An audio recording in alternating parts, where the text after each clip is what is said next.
on the listener app. This is Footy Talk. Wado, Woodsy and Maroon.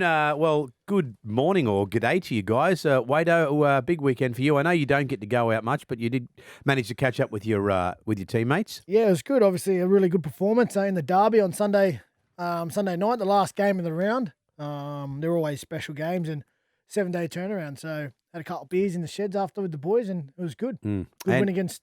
Yeah, Woodsy. Well, it's not his team anymore. I don't know who his team is. We're your team, brother. Yeah, this is the best team I've ever been involved in. Yeah. Well, look, welcome to you too, Woodsy. Of course, the news is all out now that you have changed teams. You're going to be playing for Manly. Yep. And all judging by what we witnessed on Saturday night, boys, you're going to a very, very classy-looking team, DCE, Turbo, and, of course, young Schuster. And up front there, Big Pasifika and the Trebojevic boy, Jakey. It's a great team. Yeah, it's a good team, but they just seem they're gelling really well at the moment, Maroon. And it's only early on in the year that they did win the preseason comp, but not many people took notice of that, especially yourself. No, but, that's right, because it's only the preseason comp. But no, honestly, they just seem like a side that's on the up, and they're going really well. No disrespect to the Dragons, but we just come to a mutual agreement. They wanted a couple of the younger kids that they've signed long term, and Manly approached them about getting me across. So. Right. One door shuts, another door opens, so it's just an opportunity. So when you say you come to a mutual agreement, you didn't want to be there and they didn't want you there either. Was that what? I thought I was going to be there the whole year, but then I just got told that there's a couple of young kids that because they've already signed them for the next couple of years, and then they just thought if they can get them in now, they can fast track them. Why not? I'll tell you a good story from the weekend Sunday. So for those who don't know, Woody's young bloke, Busto. Yeah. It's quite funny. He's a front rower's son. His favourite player is a winger. Ronaldo Mortalo is his favourite player. And Ronnie actually organised a jersey for him during the week.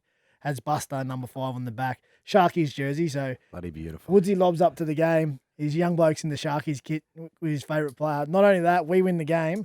And Buster actually brushes his old man and comes in our sheds with Ronnie here singing the team song. But it happened on the field, so I'm there talking to Ronnie, and then I think Braden Trindle, he spotted my missus in the crowd, and Buster was with her, and he got her, and then, hey, Buster, how you going? I went to give him a big cuddle, and he's just brushed me, sidestepped straight to Ronnie. So you're kidding. And then as we're on the way on home, he goes, Daddy, did you sing your team song too? And I was like, no team song in our shed, brother. You know what our boys are like Toby Rudolph, like Ronaldo. There's water getting sprayed everywhere. There's little Buster with his water bottle spraying the roof. It was awesome. What a great story. It was good for him. You know what? I love it that he's got a team. And then I've been to nearly every team in the competition, but he's picked one side. So I'm very happy that, and it's Sharks, it's a great club, so I'm happy for him. Yeah, and it's a great memory for him. He's old enough to remember as he gets older. Yep. And look, speaking of, you said you've been to more than one team. The great thing is for a bloke like me, knocking around with you two blokes, you are current NRL players, so I can get to ask you those questions, those silly questions, like what is it going to be like to change teams? Silly questions that you want to know the answer to. I just want to, because a bloke on the hill like me goes, how's this going to work? He's changing teams 5 rounds into the comp. And it'll probably only be a matter of weeks you're playing against the Dragons. Yeah, look, so this is the second time I've done it. Yeah. The first time was actually really nervous. It was actually coming from the Bulldogs to Cronulla Sharks. Yep. I didn't have any meetings with the Sharks whatsoever. So Bulldogs had salary cap problems, and at the time they were trying to get rid of a few players, but they couldn't. No team wanted them. And then the only 2 players that we gathered interest from other clubs was myself and Moses Mbai. So Moses, I think he went on the 30th or 29th of June, then I went on the 30th of June. But the thing for me was that I felt really comfortable with Cronulla because I've played with Wado at Origin level, Gow, I think Matty Pryor was there, Luke Lewis, there was so many, Andrew Fafita, like I played the 20s with, there's so many guys I already knew, and it just made the transition so much. I didn't even speak to Flano before I got there. So I remember one day, we played a game, I think it was on the Saturday or Sunday at Belmore. We had recovery on Tuesday. We were in the pool. As we finished the swimming session, the trainer, Tony Grimaldi, goes, mate, go inside, check your phone. I've been told that I had my manager miss me missed 10 missed calls. I called him back. He said, mate, you need to come see me now. You need to get your termination papers. I've just agreed to Cronulla for you. So there's no real say in the matter. I do remember you remember that. I remember it too, because normally, there's always talk, right? Media talk. Someone always finds out, or there's a bit of speculation, or at least there's a bit of forewarning of the news or possibilities. But there was nothing we would do. One day he wasn't in our team, and then the next day he just lobbed in. He just lobbed out a Sharkies kick. No, the funniest thing was because I'd never met Flano before. I've bumped him in the, at some games, how you going, blah, blah. That was it. And then I sat down with him, had a chat with him, and they were having like a spine meeting, and I've walked out because Flano's office was right next to the main room where they do it. I was going, "Hey boys, how are you?" And everyone, mate, it just felt like I just felt really comfortable there from the get-go. Yeah. So, sometimes change is good. You enjoy it straight away. And we had a really good year that year. Yeah. Around the table of knowledge. Table of knowledge. Spent some good yards on that table. Don't worry about that. Let me ask you a fair income question, all right? So you talk about those memories with the Sharkies and how you instantly fitted in. Yep.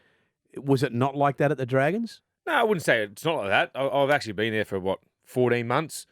Enjoyed it. It just comes to a time where, like I said to you, they got an opportunity to get these young kids early. I've been playing reserve grade the last couple of weeks. I was 18th man on the weekend. So it's an opportunity for myself as well. Did I see the Dragons playing me this year? I don't know. The coach didn't really say too much. He already had the 17 there that he had, or the 18. And then there's a lot of question marks at the Dragons at the moment. They're going to have a coach. Who's going to be the coach there next year? Does that coach see me in his plans? Blah, blah, blah. And for me, the thing with Manly is that they reached out to the Dragons and said, well, we want Woodsy. So they want me there. And that's all I needed, Yeah. And then I've spoke to Siebes, I've had a chat, and he's told me what he wants from me. They've got Flano there, Jim Dimmick. I've played with Jakey Tom, Pasifika, Alawai. I've been at Tigers with him. I played with Cherry Evans. It feels very similar to when I went to the Cronulla Sharks. Look, they've got a great side, Wado, the Manly. He's going into a good system. And look, of all the players he's just mentioned, then what about the back rowers, Ulukawatau and the bloke Kelma Tuolangi? I mean, how did Kelma Tuolangi end up there? Tigers. Yeah, he was outstanding on the weekend. Yeah. Obviously, Olukwatu, he gets a lot of raps. He's dynamic. He scored that brilliant try on the weekend, didn't he? Just that one-hand grab. Yeah. But the other back row, he's looking good. He's dynamic out there. You see him, which a lot of back rows do these days. They actually sometimes end up out the back of shape with the centers leading and their swing on the back. He's got, a great set of feet on him and really soft hands. He's a threat out there on that left edge for him for sure. Now, boys, moving on to that game, moving on to your team now, Wado. And last round, they, of course, had a big win over the Dragons. Concerning for the Dragons, I suppose, how even with the Broncos game, they stay in the game for so long and then the score just blows away.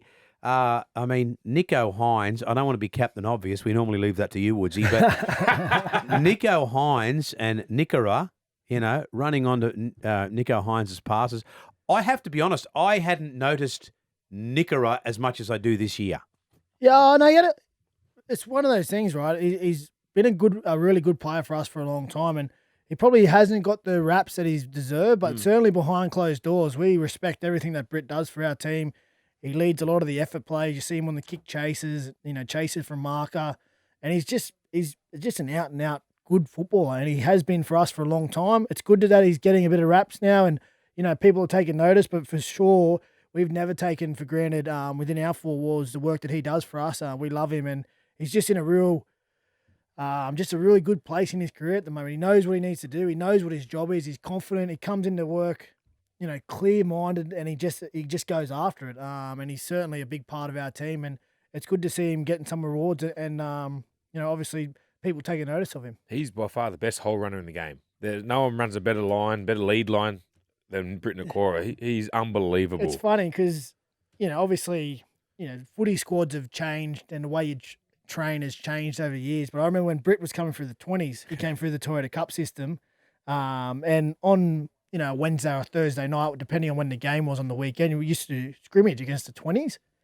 And it's you sort of start to take notice. A lot of the times it can be one-sided because a lot of the drills and a lot of the training is geared towards preparing the first grade team.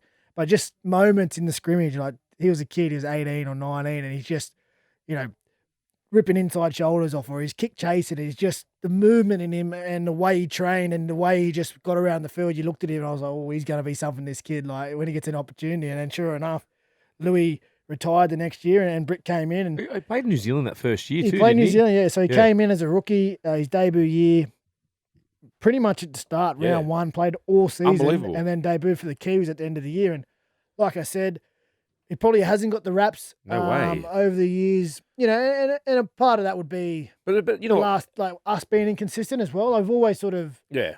say you take last year when we were in the top 4, the years before, we're sort of floating around the bottom of the 8 or the Yep. bottom half of the 8. And, if you're in that group, that patch, it means throughout the year your performances have been inconsistent, right? So your form as an individual is certainly affected by how the team's going.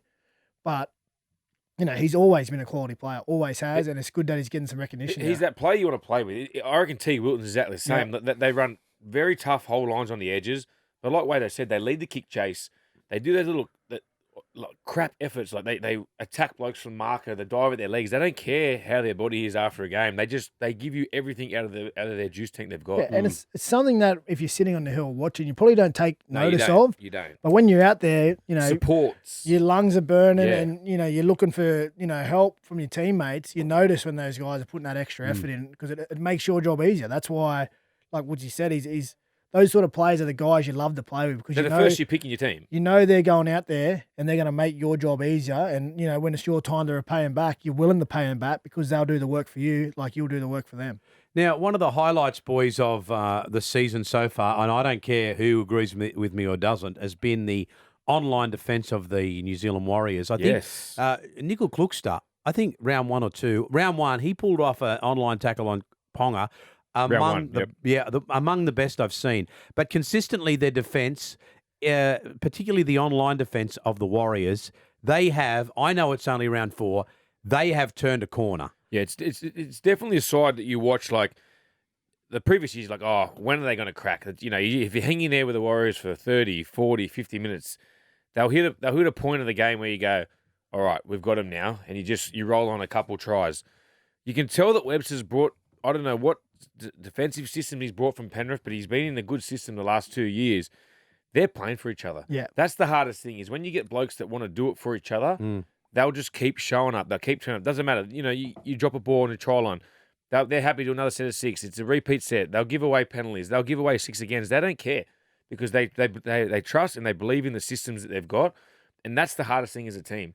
And that's probably where we struggle at the moment with the Dragons. We got one bloke doing one thing and then another bloke doing another thing. So they're all on the same page. If they're getting up, they're all getting up together. They're sliding. They're jamming. Their wingers and centers are all on the same page. It's so good to see because that's what they've really needed to fix. And now they've fixed it. Mate, the sky's the limit for that side. Well, let's. I only raised that, Wader, because you're playing the Warriors this week. Yeah, we're playing them this week. And no, I agree with what Woody said. They've certainly, I feel like they've turned the corner, especially with that commitment in the defence. Like, it's a visible trait. When you see a team that's committed and they're defending well, you can see it. You just notice it in the way they move, in the energy that they have, and their willingness to just turn up for each other. And the Warriors have had that in spades this year. So we'll be at PointsBet this weekend, back at home, and it's a big game for us.